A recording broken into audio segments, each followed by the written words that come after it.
You've been bringing us scenes of the protest this morning with the Insulate Britain protesters lying on the road and getting dragged off by the police. What is it looking like at the moment?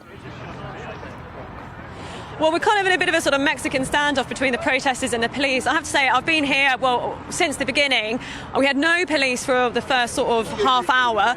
Then they sort of turned up and have been sort of standing around here, not doing very much. But as you can see here, we've now just had reinforcements come. 3 vans have come in, and I think they will be dragging some of the protesters off the street. So I think they were sort of waiting to plan about how they were going to coordinate it. But I think now we're going to be seeing them being forcibly removed. I don't think any of them have been glued down like we've seen in the previous protests, so it might be a little bit easier to move them. But as you can see, it's quite a heavy police presence. We've got 3 vans. We already had 2 vehicles which were here earlier. You know, I'd gone up to the police and said to them, look, what are you doing about this? And they just said, you know, no comment, it's your sort of usual story. But, you know, the drivers aren't idiots. They were sort of saying to them, like, come on, what are you doing about it? We need to be getting to work. So I think there's been a lot of frustration from the drivers that the police haven't been doing anything and they've just been here for the last half hour. Saying that, that's all clearly now changing. We've had 3 new vans that have been coming along, and it looks like, there we go, 1 person being dragged away. Well, there we go. Obviously, we can see the usual scenes tactic that's employed by the protesters. As protesters are being dragged away by the police. And Alice, I think what's going on now? What are they? I think, Alice, are the protesters saying anything to you particularly, or what's their main message apart from presumably just to insulate Britain?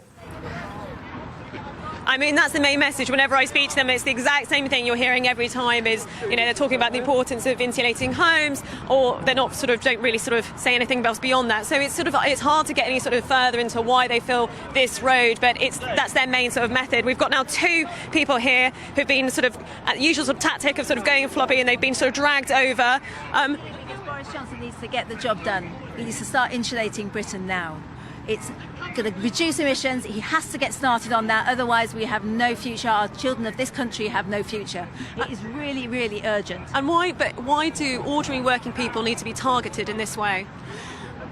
Causing disruption is what we said that we would do if the government didn't meet our demands. As soon as the government meets the demands or makes a meaningful progress towards it, we will get off the roads. Nobody wants to hold up good working people on a day like today. Has she insulated her own home, Alice? Lorry driver who said to me, why don't you protest outside the government? Why aren't you outside Parliament? Why are you here if you're trying to target the government? That's what people are confused by. We have been to the government. The government is not listening. We've given lessons to the government. We've talked to MPs. The government is not responding to us at all. Given that situation, there is nothing else we can do. Disruption is the thing that is holding this in the public domain. We need people to realise that this is urgent and needs to be done. And the government is letting the country down. OK. Alice, I believe that you might be able to hear me at the moment. Hopefully you can. We're going to insulate. Can you ask if she's insulated her own home? 10 of carbon emissions. On the NDA, mate. Can I just ask, I know insulating is a core part of your message. Is your own home insulated in the way that it should be?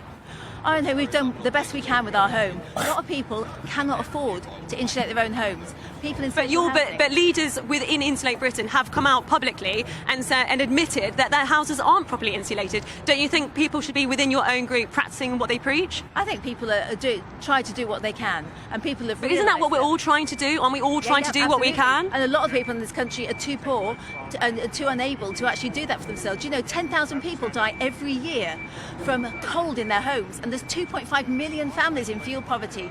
Insulating the homes in Britain will reduce that. They will change that and give people their lives back.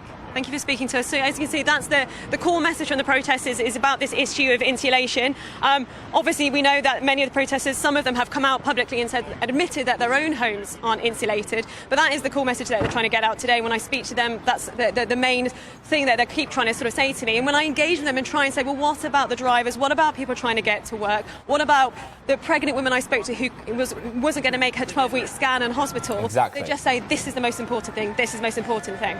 Exactly that, Alice. Thank you very much. Protesters being dragged here. Yeah. Well, obviously, Alice is doing a fantastic job for us live on the scene there.